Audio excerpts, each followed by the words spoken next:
Hi everyone, my name's Nadia, and if you're new here we're going to talk about a lot of neurodiversity type themes. And today I wanted to share with you my results from my autistic screening test. There's a few reasons for this. One, I think it might be really helpful for those of you who are going into a screening and going into a diagnostic setting to see the kind of questions that come up. Two, I think it helps to better inform people about autistic traits and experiences. And three, it also allows us to kind of critique the medical health system of trying to analyse and quantify, and by that I mean categorise different types of brains and different types of forms of thinking. Great.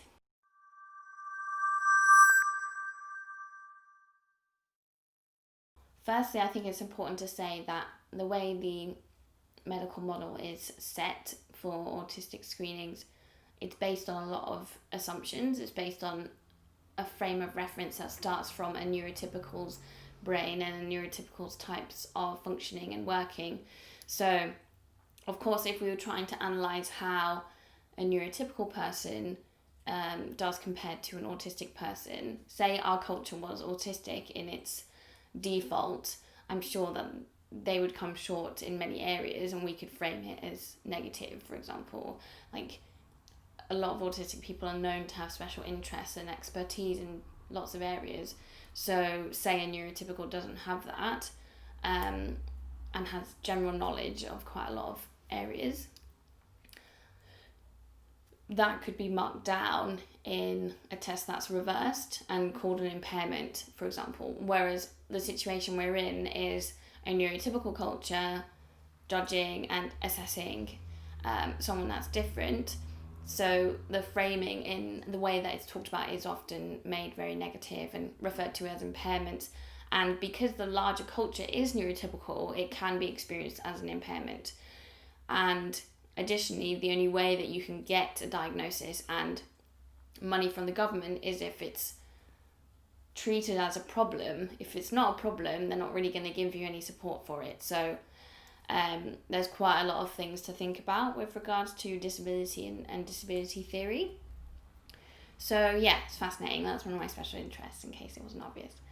And so yeah, a lot of these reports, they're kind of bound to be quite negative, as in they are actually bound by the way that the government treats disability and disability benefits. I've actually talked to an autistic specialist team and a complex neurodiversity team, and that's what they said. So, so yeah, but they're also interested in changing the language to reflect a more diversity and a more true reflection of this type of disability.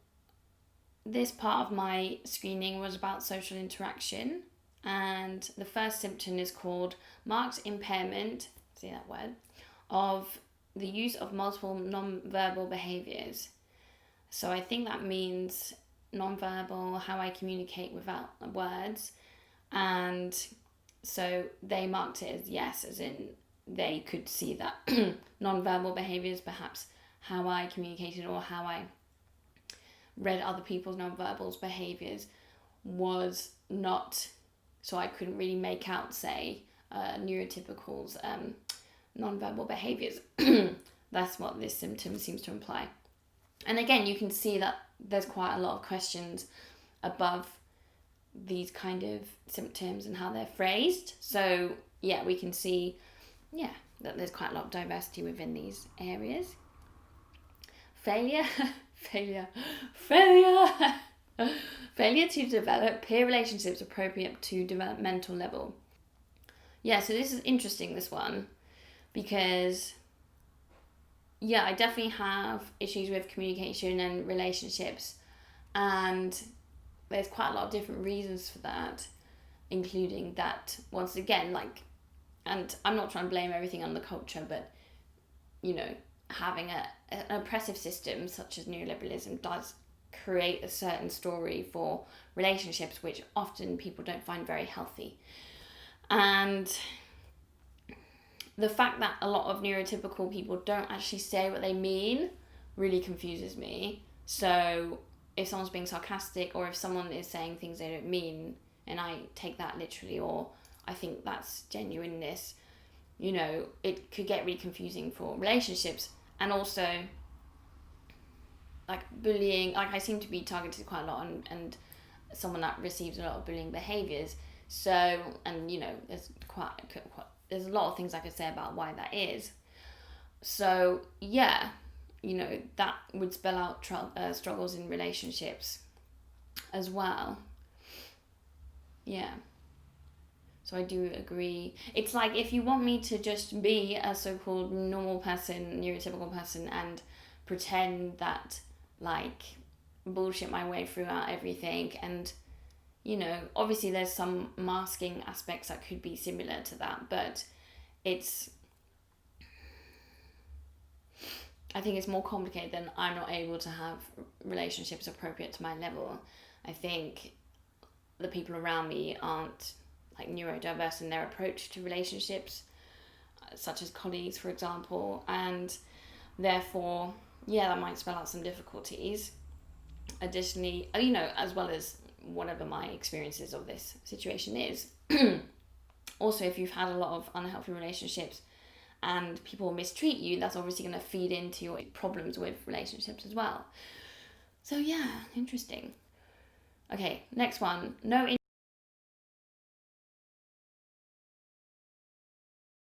The autistic people that I've met, also, yeah, so they put no for this, which I agree. I'm very interested in pleasing others and communicating my experience to others, as can be seen right now. So yeah, they put no for this one. And I just find that quite an interesting point. Just the autistic people I know are just interested in sharing their experiences. I mean, there might be some frustration around people not understanding them, but that's understandable.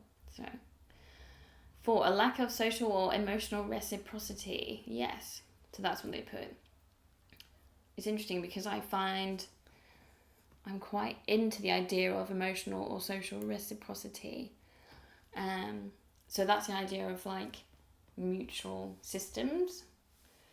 So yeah, I'm not really sure what it's referring to, but perhaps it's like reciprocating social behaviour, or because if I don't understand it, then it's hard for me to reciprocate.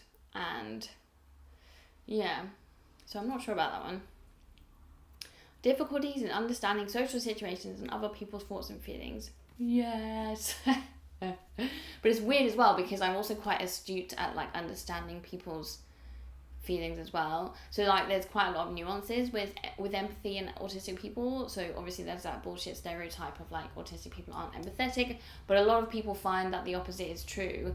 A lot of autistic people have extreme levels of empathy, including myself. So research shows that, like, neurotypical people are really good at socializing with each other. With each other, autistic people are very good at socializing with each other, but with when your things are crossed, right? So yes, I might have difficulties understanding social situations. Oh my god, social situations are, like, ridiculous. By the way, who designed that? This is so weird. Other people's thoughts and feelings. That might be the case. Absolutely, especially if they're not being real with me about what those actually are. So yeah. For example, like, if someone's asking me if I'm fine, I think they are actually asking me, but they're not, right? So that kind of approach doesn't really tell me that their thoughts and feelings are, like, I'm just fine. I mean, I'm just getting this out of the way, and I don't really care about this person. I didn't realise that's actually what they meant. So yeah, definitely difficulties there. Okay, area B, restrictive, repetitive, stereotype patterns of behaviour, interests and activities. Encompassing preoccupation with one or more stereotyped and restricted patterns of interest that is abnormal in either intensity or focus. I agree. This guy's hilarious. I found this really funny to read through, which, yes, I didn't expect to find it funny, but I just felt like, oh yeah, that is definitely the case, but I did not know that until recently. So yeah, I think she was trying to identify if I had any special areas of interest. And for me, like, I didn't really think that I had a special area of interest, okay? That's because I was so interested in certain areas that I was like, everybody's interested in this, aren't they? Because it's just so interesting and it's just the epitome of great. And so why wouldn't they like this as well? For example, you may or may not know that I have an obsession with Little Sims, who is a hip hop artist, and she is amazing. I have a t-shirt here. You can see that I will show you later that I also have framed pictures of her above me. And I was even thinking about getting this tattooed on me, although I kind of hate London, so I'm not sure. Okay, so am I preoccupied? Yes. Restricted patterns of interest? Absolutely. Okay, so I grew up in like quite a difficult situation, and then it made me very fascinated with gender power dynamics. And so I got into studying gender inequality. I did a master's in it. All my poetry is about those themes, and every way that I look at life is according to those themes. So it is very restricted. However, at the same time, why wouldn't you be? Because how interesting is it, the idea to have healthy relationships and to try to undo inequality, which is making everyone miserable. Even the people that are benefiting from all the inequality are probably pretty upset people. Let's just assume, shall we? I don't know. I'm not saying there's obviously material benefits from being a bully and from being a horrible person, but yeah, I'm just glad I'm not one, because I just think it would just make you feel like empty inside. So, yeah, and who knows what will happen after you die, let's just say. Who knows? I don't know. But I feel like my life is to be lived in a kind of fulfilling way. I really get really focused on certain things. If I love something, then if I get really involved in it, then it makes my life like so much better. So much better. And so that's why it's so-called abnormal in terms of intensity and focus. And I've heard that a lot of autistic people, when they have special interests and they get really involved in the special interest, it helps them in so many ways. So it helps them manage stress levels, it helps them be happy people, basically. And so the special interest is important to be an intense focus, because it kind of provides some of that lifeline and kind of some of that positive igniting energy that autistic people can really thrive on. And also it kind of feeds into some of the world's best ever work and best ever inventions, because we know our shit. Do you know what I mean? Like, if you want to know about the theories behind Steven Universe, the best cartoon in the world, about crystal gems who are anthropomorphized, and who was written and produced by a non-binary, the first assigned female at birth person, firstly, and also non-binary person on Cartoon Network, which actually is terrible, Cartoon Network.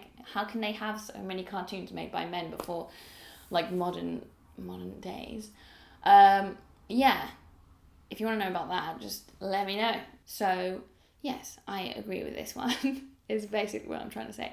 Also, like, yeah, I love sci-fi. And now, when I was talking about it with the person who was assessing me, I was like, oh my days, this is like so stereotypical of autistic people. And like, I really want to go to Comic-Con, and I know that is huge for autistic people as well. And I'm like, I really just feel like I belong there. And, you know, video games as well. Like, a lot of autistic people find they can communicate better with people playing video games, even like next to someone playing video games. And I've always found that I've always wanted to play games with people and have them over and play games. Not only do I think it's just fun, but I've just realised, yes, I do find it easier to communicate. Secondly, like, I find it easier to communicate with people online through video games. So yeah, I was just like, oh, that's me. Apparently inflexible adherence to specific non-functional routines or rituals. Yes. I also have OCD, so that means that there are some... I have OCD in the kind of thought processing aspects, which is... Can I just complain about OCD for a minute? Because it is just the worst. I have to say, out of everything I've experienced, and that's a lot in terms of like psychological experiences, OCD is very difficult to cope with, because it can just take over your life. Because if you're like recurring things, like all the time, you really like, and that's all of your time, you know, it's just horrible. So I just hate it, you know. I mean, there's parts of it that I love, and I respect it in the sense it's my brain trying to manage, and it is actually a very normal part of autistic experience as well, but just the difficult parts of it are just quite difficult. Anyway, so that could also include like routines and rituals. For example, like I have to do certain things with my body when I'm in a car and I'm passing like lampposts, which sounds really embarrassing, but apparently I've heard it's actually quite a thing for autistic people to do. I've heard other people be like, yeah, like I have to do this thing in the bit in between the lampposts and stuff like that. So at least whatever, it sounds out there, but apparently it's not. Stereotyped and repetitive motor mannerisms. Yes, I was just talking about that. So yes, let's tick of this box of boxing people in. Persistent preoccupation with parts of objects / systems. This is so fascinating. I just love how fascinating this is. So yeah, so it takes me a while sometimes to like understand things. And in order to understand things, I really like to know the system behind what is making the thing happen, or so a lot of the time when we're watching stuff, because I'm not really getting all the social cues that other people might be getting, I'm like, okay, so trying to really understand the mechanics of this program to really get it and to follow, you know, the story. And so sometimes I ask my partner, like, what's happening, and like, is this because of this, and then I like also learn about the programs, for example, from like YouTube, get real in-depth analysis and start to understand how they're working. And the same with anything really.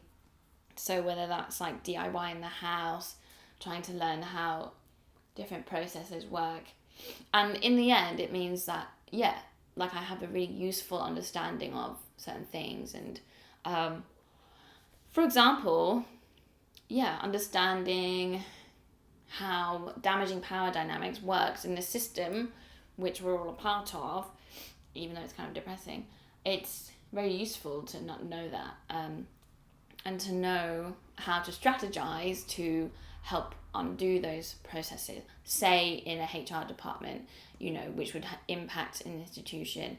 Like I have those skills because of this preoccupation with parts of systems. Number 5 in this section, tendency to think of issues as being black and white rather than considering multiple perspectives in a flexible way. Yes, is what they put.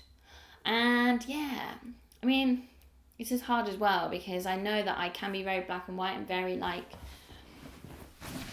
I don't know, just very, this is obvious kind of thing, you know, which people love, obviously. I mean, I actually think it is obvious to them, for example. And it's difficult. It is difficult. It's like I understand multifacetedness and I understand variety within human experience and human opinion, but I think, for example, if someone's being a bully, I just think that's wrong, you know, and I don't really empathize with that person that much. I do a little bit because I'm like, you've obviously experienced horrible things and makes you a horrible person, but you know, I can get I'm black and white about like oppression and harming other people.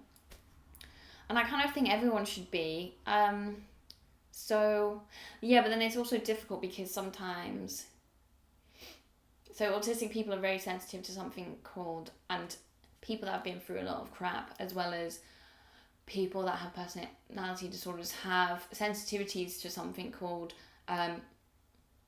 rejection sensitivity and injustice sensitivity. So whether or not they're experiencing those things, they can more readily feel that that's happening. And so I might think something's happening so I might think someone's being horrible to me because they don't like neurodiverse people, or they don't understand neurodiversity, or, you know, they're being ableist, or they're being sexist, or they're being transphobic, you know. I could assume that, whereas really, that could be happening. And I don't want to gaslight myself either, but it could also be that they're just having a bad day, or it could be a mixture of both. So I think that's what it's saying in terms of the multiple of perspectives in a flexible way, considering that, like, I have to actively do that, you know, and actively take myself down. And actually, yeah, when I'm really upset, it's really difficult for me to not think black and white thoughts. And so it can be like all or nothing, you know. If I'm being mistreated, like, I'm like, oh, this means like they hate me and blah blah blah. And it's not because I'm trying to be a drama person, it's just because, like, that's just what trauma responses do. But I'm just trying to illustrate how black and white thinking can be difficult sometimes. And so, and then there are subject areas that I am quite like, you know what, like, I'm not going to bend on this, you know. And that's not always easy. But there are benefits to that kind of thing as well, you know, having people that are really strong, believing in equality, for example, and like believing that people of value and they're valuable equally is a great thing to be, right? And having a kind of black and white approach or a radical approach to that is kind of what the world needs to really get it to a place which isn't terrible, basically. So, yeah. But I'm learning how to at least appear like that I'm not thinking black and white ways, because that's important, you know, to have persuasion skills and to manage conflict in really healthy ways. I mean, I've learned tons of things to do that, but it doesn't kind of stop the internal feelings or the internal experience. Okay, so new section. Verbal or non-verbal communication. Number 1, tendency to turn any conversation back onto self or own topic of choice. Yes! Look at me now. Bam, bam, bam. I think this is very true of a lot of autistic people, but it's not necessarily a bad thing, because a lot of neurotypical people feel that talking about oneself is like, how dare you be so selfish and stuff like that. But it's very complicated, isn't it? It's a great way to show someone that you understand what they're saying. For me and a lot of other autistic people, I talk about myself because I understand myself, and I understand, like, I feel like I understand what the person's saying, and using what I have experienced is a way that I can talk about. It's something I'm familiar with, so I can use that to be like, I hear you and I see you. And it means that they feel normal and normalized and comforted. That's what I feel like. But with kind of social cues and social norms, I think it's important to not do that all the time. And I think, yeah, but I do think there's a difference between an autistic person talking about themselves a lot and a neurotypical person being a narcissist asshole and being like, me, blah, blah, blah. Like, you know, we have a marginalized experience that most people don't hear about or understand enough. So me talking about myself, like, why don't you just fucking listen? I'm joking. I'm having a joke. Hey, look at my mug. Isn't it great? Yeah, I've got like a little set of these that people have got me separately. Yeah. So I think I got this one, and then my friends got me 2 others. There's like a cat one and then a llama one. Oh, actually, my friend got me this one, and then I got the llama one, and then someone else got me the cat one. Fascinating, I know. So interesting. Got a lava cup of tea. You know, apparently you're not meant to squeeze the tea bag, but you're gonna leave it in there for 2 minutes. So that's what I do now. I just leave it in, don't squeeze it, and then take it out, and it tastes gorgeous. Okay, so where were we? I'm really looking forward to my lunch, which is gonna be a vegan cheese melt with vegan ham and basil. So it sounds way better than it is way better than it sounds, basically. Because I had one the other day and I was like prepared for like not great vegan cheese situation, but it was amazing. So delays in abnormal functioning in each of A to D occur across development, yes. So A to D is like the previous sections that we've covered. Disturbance causes clinically significant impairment of social, occupational, and other important areas of functioning. Yes. And again, I would agree with those things. So obviously all of these aspects that we've covered makes a lot of things quite difficult.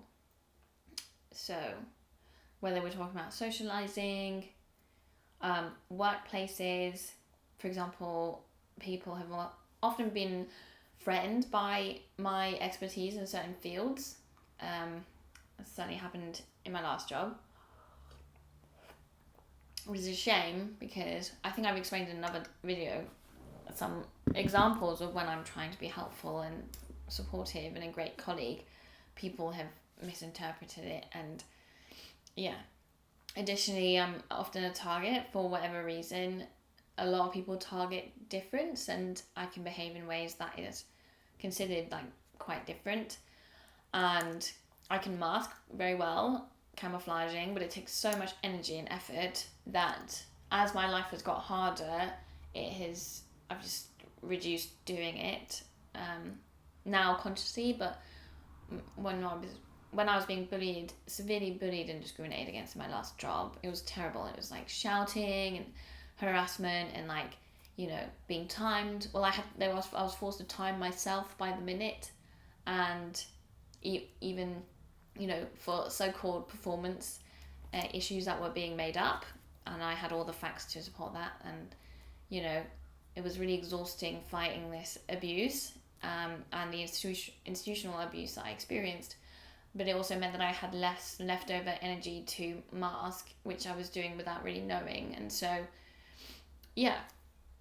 So it's very risky to be someone who does stand up for the right things and to be a whistleblower. And, whether that be in a family, whether that's in a friendship group, whether that's in an institution, and I've done all of those things, you're treated like, you're demonized, you're ostracized, you're attacked, targeted, bullied. So that's a part of why I've had a lot of crap, is because unfortunately we come from a culture which is very, damaging to people and is really hurtful for people, and to try to break that cycle and to try to exist in a place which doesn't have that, around them is incredibly difficult, and it also paints a target on your back. So yeah, it's difficult. And then you obviously have, the neurodiverse experiences on top of that. So, I'm not saying I'm always perfect or that I'm always right or everything I do is great and, goodperson.com. I've also been someone that's harmed people. I've also been someone that, could have been really horrible to someone, and someone might have felt bullied by me at one point. I can't really think of an example of that because I try so hard not to be horrible to people. But I'm just saying that I'm a part of this system, and but that accountability and that reflexivity and that kind of thinking about oneself and being honest and being like humble that I'm not like perfect, and most people aren't able to admit their wrongs, and it's a shame because it would really do them good. But yeah, I hope you've enjoyed walking through with this assessment results with me. Hopefully it will help you to kind of get your head around the different areas and what they're looking for in a medical health establishment way. I hope it's been helpful. Thank you. Hope you're all well and take care.